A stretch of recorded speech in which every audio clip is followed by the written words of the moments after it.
જય ગુરુદેવ વિદ્યાર્થી મિત્રો, કેમ છો બધા? મોજમાં ને? અચ્છા, ચાલો હવે આપણે ધોરણ 7 સામાજિક વિજ્ઞાન એની અંદર 3 ચેપ્ટર આપણે પૂરા કર્યા. ચેપ્ટર નંબર 1 રાજપૂત યુગ, નવા શાસકો અને રાજ્યો.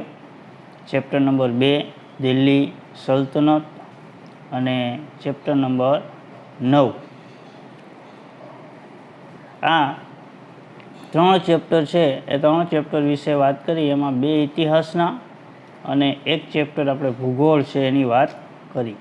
હવે આજે આપણે એક નવું ચેપ્ટર એટલે કે બંધારણનું નાગરિક શાસ્ત્રનું જે ચેપ્ટર છે, ચેપ્ટર નંબર 14, એ ચેપ્ટરની આજે આપણે વાત કરવાની છે. જેમાં ચેપ્ટર છે એનું ટાઇટલ છે લોકશાહીમાં સમાનતા. લોકશાહીની અંદર સમાનતા બંધારણનું ચેપ્ટર છે, એટલે આમાં આપણે સરકારની જે કોઈ બાબતો છે, સરકારની રચના થાય છે, લોકશાહી શાસન જેને આપણે કહીએ છીએ, અને એ દેશની અંદર લોકો માટે કેવી કેવી વ્યવસ્થા છે એની આપણે ચર્ચા કરશું. આની અંદર આપણે સમાનતાનો મુદ્દો છે, સમાનતા મેઇન મુદ્દો છે, સમાનતા વિશે વાત કરવાની છે.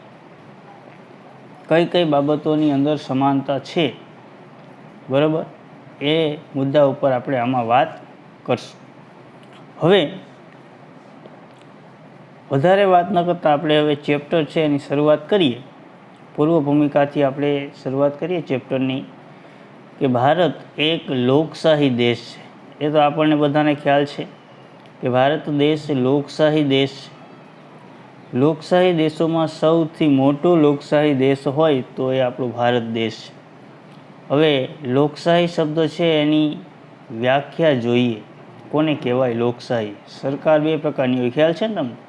એક રાજાશાહી અને બીજી લોકશાહી. હવે 1947 પછી આપણા દેશમાં લોકશાહી સરકાર છે એની સ્થાપના. તો એની પહેલાં છે ભારત દેશમાં રાજાશાહી સરકાર. હવે લોકશાહીની વ્યાખ્યા જોઈએ તો લોકો વડે, લોકો દ્વારા અને લોકો માટે ચાલતું શાસન એને લોકશાહી કહેવામાં આવે છે. ટૂંકમાં લોકશાહી શબ્દ એને કહેવાય કે લોકો નક્કી કરે એનો નેતા. લોકો એનો નેતા નક્કી કરી અને ચૂંટણીઓ દ્વારા મત આપી અને એનો નેતા પસંદ કરે, એનો પ્રતિનિધિ પસંદ કરે. એ પછી લોકો છે, દેશના જે પ્રજા છે, પ્રજાના કાર્યો કરે, લોકશાહી. એટલે ભારત દેશ લોકશાહી દેશ છે. વિશ્વમાં સૌથી મોટી લોકશાહી ધરાવનારા આપણા દેશના સંચાલન માટે બંધારણની રચના કરવામાં આવી છે. બંધારણ એટલે શું, એ ટોપિક તમારે વધુ વિસ્તૃત માહિતી આપવામાં આવશે, પણ અત્યારે હું સામાન્ય માહિતી આપી દઉં.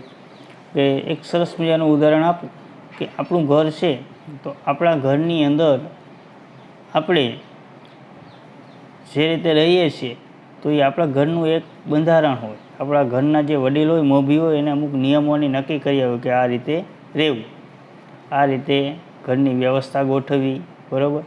ઘરના સભ્યો કોઈ નોકરિયાત હોય તો એના કાર્યો છે એ અલગ હોય. એ સિવાય ઘરના અન્ય સભ્યો છે એનું આખું કાર્યપદ્ધતિ, સવારે ઉઠેથી સાંજ સુધીની આખી કાર્યપદ્ધતિની ગોઠવણી કરેલી હોય છે. એટલે બંધારણ એટલે કે નિયમો. શું? બંધારણ એટલે નિયમો. ભારત દેશની અંદર આવડો મોટો ભારત દેશ છે, વિચાર કરો, 140 કરોડની ભારત દેશની વસ્તી છે. 135 થી 40 કરોડની વસ્તી છે. એવડા મોટા દેશની અંદર આટલા બધા લોકો છે, એ લોકોનું સંચાલન કરવું એમનેમ થઈ શકે નહીં. એના માટે બંધારણ જરૂરી છે, નિયમો ઘડવા જરૂરી છે. કાયદા, બંધારણના જે નિયમો છે એ કાયદા. એટલે એ કાયદાના આધારે જે તે શાસક છે એ સરકાર ચલાવી શકે છે. બંધારણ એટલે નિયમો. નિયમો મુજબ દેશનું સંચાલન કરવું. દેશનું સંચાલન કરવા માટેની માર્ગદર્શિકા કહેવાય. આને શું કહેવાય? કે દેશનું સંચાલન કેવી રીતે કરવું એની માર્ગદર્શિકા કહેવાય. એનું માર્ગદર્શન જોતું હોય તો એ બંધારણની અંદર છે. વિશ્વમાં સૌથી મોટું લેખિત બંધારણ ભારતનું છે. સૌથી મોટામાં મોટું લેખિત બંધારણ છે. અન્ય જે દેશો છે એના બંધારણ છે પણ એ લેખિત નથી. અમેરિકામાં લોકશાહી છે, બરાબર, બ્રિટનની અંદર લોકશાહી છે, પણ આપણા દેશનું બંધારણ લેખિત છે, લખાયેલું છે આખું બંધારણ. ભારતની અંદર ભાષા, જાતિ, ધર્મ અને આર્થિક અસમાનતા વચ્ચે દેશનું સુચારું સંચાલન થાય. સુચારું એટલે યોગ્ય, વ્યવસ્થિત સંચાલન થાય. આ માટે બંધારણમાં અનેક જોગવાઈઓ કરેલી છે. જોગવાઈઓ એટલે શું? કાયદા ઘડેલા છે. એને હું આગળ વાત કરીશ. ભારત દેશની અંદર આપણને ખબર છે અલગ અલગ અસંખ્ય ભાષા બોલતા લોકો છે. અહીંયા આપણે શરૂઆત કરીએ ગુજરાતથી, તો ગુજરાતી ભાષા બોલનાર. મહારાષ્ટ્રમાં જાઓ તો મરાઠી ભાષા બોલનાર, બરાબર. એ રીતે નીચે જાઓ તમિલનાડુમાં તો તમિલ ભાષા બોલનારા. કેરળમાં જાઓ તો મલયાલમ ભાષા બોલનારા. કર્ણાટકમાં જાઓ તો કન્નડ ભાષા બોલનારા. આંધ્રપ્રદેશમાં જાઓ તો તેલુગુ ભાષા બોલનારા. આમ ઉત્તર ભારતની વાત કરીએ, રાજસ્થાનમાં તો મારવાડી, રાજસ્થાની જે ભાષા છે બોલનારા. ત્યાંથી ઉપર જાઓ તો ઉત્તર પ્રદેશ છે, ઉત્તર પ્રદેશમાં હિન્દી ભાષા બોલનારા, ખડી બોલી બોલનારા. બિહારમાં જાઓ તો અવધી બોલી છે હિન્દી ભાષા, અને એની બોલી પછી અવધી બોલી. ત્યાંથી ઉપર વાત કરીએ તો પંજાબની અંદર પંજાબી ભાષા, કાશ્મીરની અંદર સંથાલી ઉર્દુ ભાષા, બરાબર. હરિયાણા છે,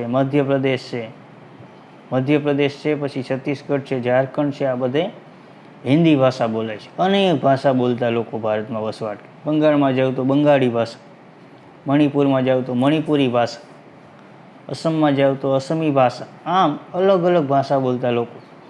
પછી જાતિઓ પણ એટલી છે કે આપણે વાત કરીએ હિન્દુ અને મુસ્લિમ, જૈન, ક્રિશ્ચન, આ બધા ધર્મો છે. પછી હિન્દુ ધર્મ, તો હિન્દુ ધર્મની અંદર પછી અલગ અલગ ઘણી બધી જાતિઓ આવે. ધર્મ હિન્દુ, મુસ્લિમ, શીખ, બૌદ્ધ, જૈન, અલગ અલગ ધર્મ પાળનારા લોકો. અને આર્થિક અસમાનતા એટલે શું? આર્થિક સમાનતા એને કહેવાય કે ભારત દેશના તમામ લોકો પાસે આર્થિક સુખ સુવિધા બધા પાસે સરખી હોય. કે મારી પાસે નાણાં જે કાંઈ છે એ અન્ય વ્યક્તિ પાસે પણ નાણાં એટલા જ હોય, સમાનતા હોય. આ આર્થિક અસમાનતા. ભારત દેશમાં આર્થિક અસમાનતા નથી. કોઈ જગ્યાએ એવી ગરીબ ઝૂંપડપટ્ટીઓ પણ છે કે જે ઝૂંપડાઓમાં રહે છે, અને કોઈ જગ્યાએ એવા અમીર વ્યક્તિઓ છે કે જે એવા અમીર બંગલા જે છે એ બંગલાની અંદર રહે છે. ઘણી અસમાનતા છે, આર્થિક અસમાનતા. આ બધી બાબતો વચ્ચે પણ દેશનું વ્યવસ્થિત, સુચારું એટલે વ્યવસ્થિત સંચાલન થાય છે. વિચાર કરો, આટલી બધી દેશમાં અસમાનતા છે છતાં પણ દેશની અંદર વ્યવસ્થિત સંચાલન થાય છે. આના માટે બંધારણમાં અનેક જોગવાઈઓ. આ બધું વ્યવસ્થિત થાય છે એના પાછળનું કારણ શું? તો કે આપણું જે બંધારણ છે એ બંધારણની અંદર અમુક કાયદા ઘડેલા છે, જે અમુક કલમો આપેલી છે એના આધારે થાય છે. આપણો દેશ એટલો વિશાળ અને ભિન્નતા ધરાવતો છે. વિશાળ એટલે મોટો, ભિન્નતા એટલે મેં અત્યારે વાત કરી એમ ભાષામાં, જાતિમાં, ધર્મમાં, રીત રિવાજોમાંય ભિન્નતા છે, સંસ્કૃતિ છે અલગ અલગ પ્રદેશોની, એમાંય ભિન્નતા છે. તેમ છતાં તેના સંચાલનમાં વિશેષ પ્રકારની વ્યવસ્થા ન હોય તો સંચાલન યોગ્ય રીતે થતું નથી. આવડો મોટો વિશાળ દેશ ને આટલી બધી વિવિધતા ધરાવતો દેશ હોય એટલે એના સંચાલનમાં વિશેષ પ્રકારની વ્યવસ્થા કરવી પડે. જો આ બંધારણ જ ન હોય તો દેશ છે એનું શાસન અથવા તો દેશ છે એ વિકાસ કરી શકે નહીં. દેશનું શાસન કોઈ ચલાવી જ ન શકે જો બંધારણ ન હોય ને. તો આપણા દેશમાં આર્થિક સમજો, હવે અસમાનતા જે ભિન્નતા છે એની વાત કરીએ છીએ. આર્થિક ભિન્નતા છે વાત કરીએ. કોઈને ત્યાં સાયકલ લેવાની પણ, જે સાયકલ લઈ શકે એવી પણ પરિસ્થિતિ નથી હોતી, અને ઘણા લોકો છે એ હેલિકોપ્ટર અને એવી ચીજ વસ્તુઓ છે એ પણ ખરીદી શકે છે. આ આર્થિક અસમાનતા. કોઈને બપોરના સાંજના જમવાના પણ ફાફા છે, અને ઘણા એવા અમીરો પણ છે કે બહાર સિવાય જમતા નથી, હોટલો સિવાય. એટલે આ આર્થિક અસમાનતા છે, બરાબર.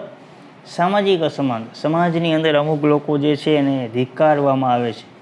નિમ્ન વર્ગના જે લોકો છે, નિમ્ન વર્ગના લોકોને અન્ય ઉચ્ચ વર્ગના લોકો જે છે, જ્ઞાતિઓના ભેદભાવ જોવા મળે છે. અન્ય સામાજિક કાર્યક્રમોમાં એને સહભાગીદાર કરવામાં નથી આવતું. દાખલા તરીકે નિમ્ન વર્ગ એટલે હરિજન, ચમાર, વણકર આ નિમ્ન જ્ઞાતિ છે, અને અન્ય જે કાર્યક્રમો અને અન્ય ઉજવણીઓ, અન્ય સામાજિક પ્રસંગો હોય એમાં એને ભાગ લેવા દેવામાં નથી આવતો, એટલે કે એને દૂર રાખવામાં આવે છે. આ સામાજિક અસમાનતા. પછી ધાર્મિક ભિન્નતા છે. અલગ અલગ ધર્મની અંદર જે ભિન્નતા છે, હિન્દુ, મુસ્લિમ, બરાબર, અવારનવાર ઝઘડાઓ, અવારનવાર સંઘર્ષો, આટલી બધી વિવિધતા છે છતાં પણ સૌને સમાન તક મળી રહે તે માટે આપણું બંધારણ તૈયાર કરનાર સૌએ ધ્યાન રાખ્યું છે. ભારત દેશમાં આટલી બધી વિવિધતા છે છતાં પણ બધાને સરખો ન્યાય મળવો જોઈએ, એ બાબતને ધ્યાનમાં રાખીને આપણું બંધારણ છે એ તૈયાર કરવામાં આવ્યો છે. હવે સમાનતા કોને કહેવાય? સમાનતા એટલે શું? સમાનતા એટલે શું? કે ભારતના બંધારણમાં સૌને સમાન તક આપવાનું ઠરાવવામાં આવ્યું છે. ઠરાવવામાં એટલે નક્કી કરવામાં આવ્યું છે બંધારણ.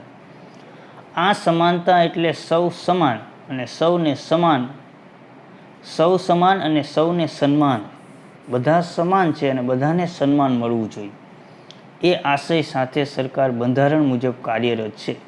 હવે હું તમને એક એનું ઉદાહરણ આપું. સમાનતા કઈ રીતે આપણે કહી શકીએ?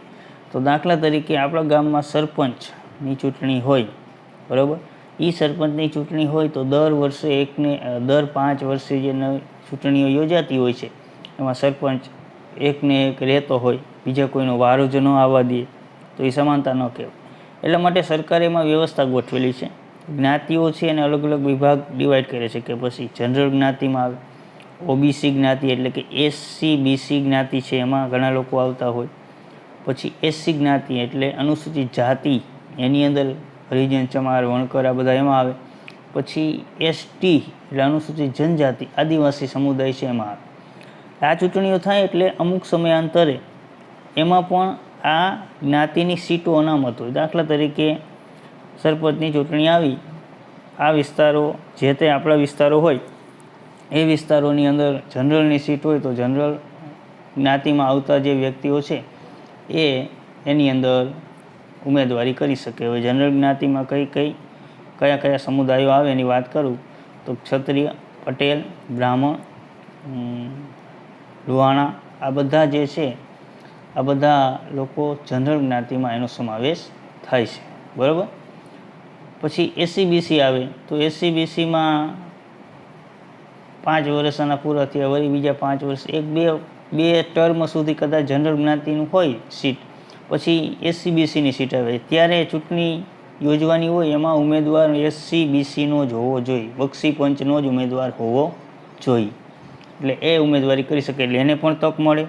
અમુક સમયાંતરે એસટી જે છે એની સીટ અનામત આવે, એટલે એમાં એસટી ઉમેદવાર એટલે કે નિમ્ન જ્ઞાતિ છે એનો વ્યક્તિ સરપંચ બની શકે.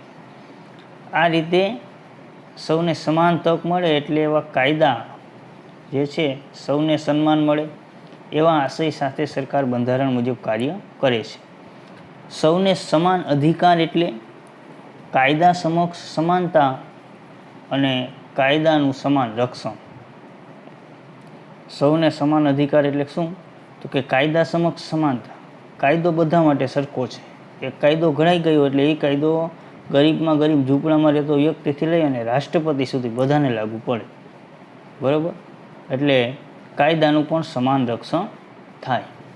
હવે ભારત દેશની અંદર કાયદાના આધારે સમાનતા કઈ કઈ છે? કાયદાના આધારે કેવી સમાનતા છે એ અહીંયા 6 મુદ્દા આપેલા છે, એ જોઈએ. તો પહેલી જ સમાનતા છે ભિન્ન ધર્મની વ્યક્તિઓમાં સમાનતા. ભિન્ન ધર્મની વ્યક્તિઓમાં સમાનતા કે ભાઈ હિન્દુ હોય, મુસ્લિમ હોય, શીખ હોય, પછી જૈન હોય, બૌદ્ધ હોય, બરાબર, કોઈ પણ ધર્મનો હોય, સરકારના કાયદા દ્વારા તમામ વ્યક્તિ સમાન છે. હવે સરકારે, હું 1-2ના ઉદાહરણ તમને આપું, બરાબર. સરકારે કોઈ એવી યોજના અમલમાં મૂકી, દાખલા તરીકે હાલમાં સરકારે ઘણી યોજનાઓ, જે કોરોના કાળ છે લોકડાઉનમાં યોજનાઓ અમલમાં મૂકી હતી કે ભાઈ જે વ્યક્તિઓને પોતાના વ્યવસાય શરૂ કરવા હોય એને સરકાર છે એ 1 લાખ 1.5 લાખ છે એની લોન આપશે અને વ્યાજ દર માત્ર 4%. તો એ જે લોન છે એવું નહીં કે આ ધર્મના વ્યક્તિને લાગુ પડે, તમામ ધર્મના કોઈ પણ વ્યક્તિ લઈ શકે, એના માટે સૌ સમાન છે. પછી ગયા વર્ષે વરસાદની અંદર અતિવૃષ્ટિથી ખેડૂતોના પાક છે એ ધોવાઈ ગયા હતા, ખેડૂતોનો પાક નાશ થયો હતો, એટલે સરકારે સહાય આપી હતી. એટલે તમામ ખેડૂતને લાગુ પડે, એ પછી હિન્દુ હોય, મુસ્લિમ હોય, કોઈ પણ ખેડૂત હોય, બધાને લાગુ પડે. એટલે પછી એવા કોઈ પણ કાયદા ઘડવામાં આવ્યા હોય તો એ કાયદા પણ તમામ વ્યક્તિને સમાન લાગુ પડે. એટલે ભિન્ન ભિન્ન ધર્મની વ્યક્તિ છે એમાં પણ કાયદાના આધારે સમાનતા છે. કોઈ વ્યક્તિને કોઈ ગુનો કરેલો હોય તો એ ગુનો પણ બધાને સમાન લાગુ પડે છે. પછી છે ભાષા કે બોલીને આધારે સમાનતા. ભાષા કે બોલીના આધારે સમાન, કે તમને એવું થાય કે આપણા ગુજરાતની અંદર હિન્દી બોલતો હોય, મધ્યપ્રદેશમાંથી આવેલો, આંધ્રપ્રદેશમાંથી આવેલો કે યુપીમાંથી આવેલો હોય તો એને અહીંયા લાભ ન મળે, એવું નથી, એને પણ લાભ મળે. કેન્દ્ર સરકાર દ્વારા જે કાંઈ યોજનાઓ છે એનો લાભ એને પણ અહીંયા મળે છે. બોલી અલગ બોલતો હોય, ચાલો અલગ બોલી બોલતો હોય કે ભાઈ આપણે અહીંયા ગુજરાત છે એમાં આપણી કાઠિયાવાડી બોલી છે, બરાબર, અથવા તો સુરતી બોલી છે, દક્ષિણ ગુજરાતમાં જાઓ, પછી વડોદરાની આસપાસનો વિસ્તાર મધ્ય ચરોતરી બોલી છે, ઉત્તર ગુજરાતમાં જાઓ તો તળપદી બોલી છે, અને આ બાજુ આપણે વાત કરીએ કચ્છમાં તો કચ્છી બોલી. તો શું કચ્છના લોકોને લાભ ન મળે અને ગુજરાતના અન્ય વિસ્તારના જે વ્યક્તિઓ છે એને લાભ મળે? એવું ના. તમામને ભાષા કોઈ પણ બોલતું હોય કે બોલી એની ગમે તે હોય, કાયદાના આધારે બધાને સમાન હક છે. સરકારે જે કાયદા ઘડેલા છે, સરકારે જે કાંઈ લાભ આપેલા છે એ બધાને સમાન તકે મળે છે, ભલે પછી ગમે તે બોલી બોલતો હોય, બરાબર. હા, પણ ભારતનો નાગરિક હોવો જોઈએ, અન્ય વિદેશોનો નહીં. પછી શિક્ષણ મેળવવામાં સમાનતા. ભારતનો કોઈ પણ વિદ્યાર્થી હોય શિક્ષણ કોઈ પણ જગ્યાએ મેળવી શકે, સરકારી જે સ્કૂલો છે એમાં સમાનતા છે. પછી આદિવાસી સમુદાયનું બાળક હોય તોય ભલે, હિન્દુ સમુદાયનું બાળક હોય તોય ભલે, મુસ્લિમ સમુદાયનું બાળક હોય તોય ભલે, કે પછી જૈન, બૌદ્ધ કે ખ્રિશ્ચન ધર્મનું બાળક હોય તોય ભલે, શિક્ષણ મેળવી શકે છે, સમાનતા છે. પછી વ્યક્તિગત વિકાસમાં સમાનતા છે. જો કોઈ પણ વ્યક્તિને પોતાનો વિકાસ કરવાની અંદર સરકારની કોઈ પણ યોજનાઓ છે એ યોજનાઓનો લાભ લઈ શકે છે. વ્યક્તિગત વિકાસ, વ્યક્તિનો પોતાનો વિકાસ કરી શકે છે કોઈ પણ વ્યવસાય કરી. પછી લિંગ આધારિત સમાનતા. લિંગ એટલે શું? સ્ત્રી અને પુરુષ. સ્ત્રી અને પુરુષ એમાં પણ સમાનતા છે. આજે વર્તમાન સમયમાં તમે જોવો છો ઘણી બધી સ્ત્રીઓ આઈપીએસ, કમિશનરના જે નીચેના હોદ્દાઓ અમુક એવા છે, આઈપીએસ છે, ડીએસપી છે, એ ઉપરાંત પોલીસ ખાતા, સૈન્યની અંદર પણ હવે જોડાવા લાગી છે. ઘણા બધી જગ્યાએ ક્લાર્ક, કારકુન જે છે એની અંદર પણ સ્ત્રીઓ છે એ જોડાવા લાગી છે. એટલે કે લિંગ આધારિત, સ્ત્રી અને પુરુષ કાયદાના આધારે સમાન છે, બંનેને સરખા લાભ મળવા જોઈએ. પછી વિચારોની અભિવ્યક્તિમાં સમાનતા. વિચારો એટલે મારે કંઈક રજૂ કરવું છે, મારે કંઈક અભિવ્યક્ત કરવું છે, બરાબર, તો હું કરી શકું ને બીજો ન કરી શકે એવું નહીં, એમાં પણ સમાનતા છે. કોઈ પણ વ્યક્તિ છે એના વિચારોને અભિવ્યક્ત કરી શકે છે, એટલે કે રજૂઆત કરી શકે છે. આ સમાનતા છે, કાયદાના આધારે સમાનતાઓ થઈ. હવે નીચે એક ઉદાહરણ આપેલું છે, એ ઉદાહરણ આપણે જોઈએ, બરાબર, કે કોઈ એક સ્થળે પહોંચવાની હરીફાઈ રાખવામાં આવેલી હોય. સમાનતા કોને કહેવાય એનું ઉદાહરણ છે કે કોઈ એક સ્થળે પહોંચવાની હરીફાઈ રાખવામાં આવે અને આ સમયે એક ખેલાડી છે એને સાયકલ આપે, બરાબર, બીજો હોય એને મોટરસાઇકલ આપે અને ત્રીજો વ્યક્તિ હોય એને એમ કે તારે દોડતા દોડતા પહોંચવાનું, તો આ સમાનતા કહી શકાય? ન જ કહી શકાય ને.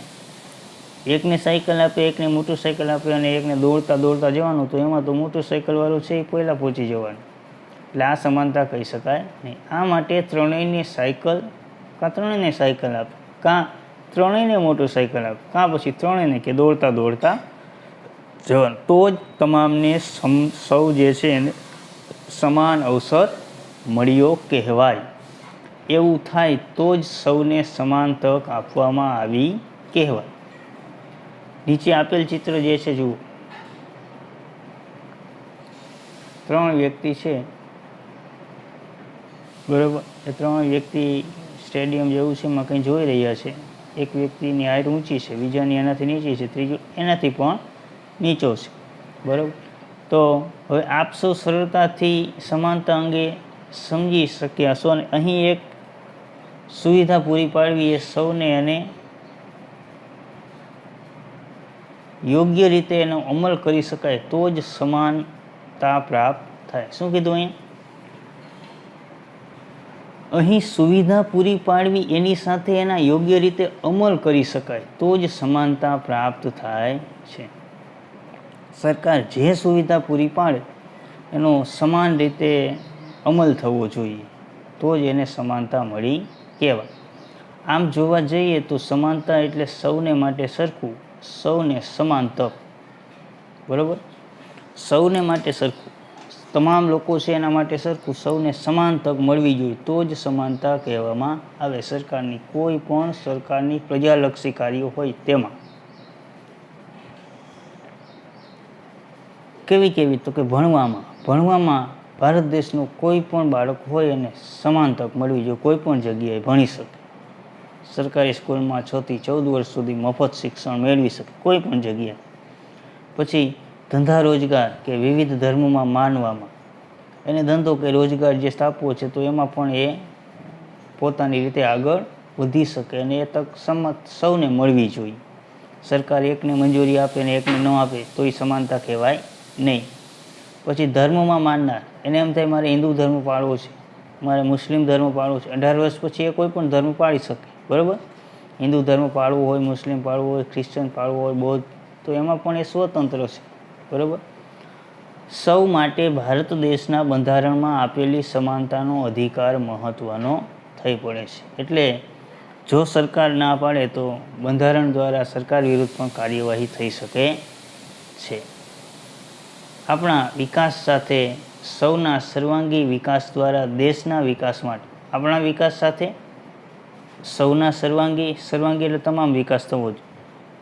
સૌના સર્વાંગી વિકાસ દ્વારા દેશના વિકાસ માટે આપવામાં આવેલ સમાનતાનો અધિકાર ખૂબ મહત્ત્વનો છે. જો એ સમાનતાના અધિકાર છે એનું પાલન ન થાય તો દેશમાં ઘણી બધી અસમાનતાઓ ઊભી થવા લાગે છે.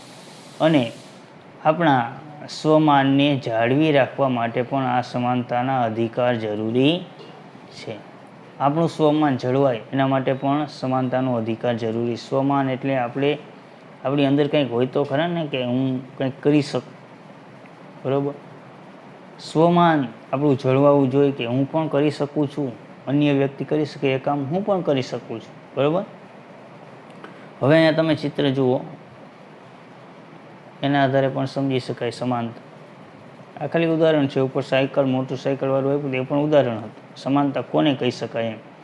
પછી એના આધારે આપણે સમજીએ કે સરકારની કોઈ પણ પ્રજાલક્ષી કાર્યો એમાં સમાનતા હોવી જોઈએ.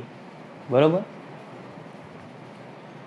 સમાનતા પ્રથમ ચિત્રમાં તમને દેખાતી નથી, બીજા ચિત્રમાં દેખાય છે કે હાઈટ ઊંચી છે એ નીચે ઊભો રહી, વચ્ચેવાળું છે ને એક ટૂલ્સ આપે અને નાનું છે ને 2 સ્ટૂલ, તો એ સમાનતા કહી શકાય.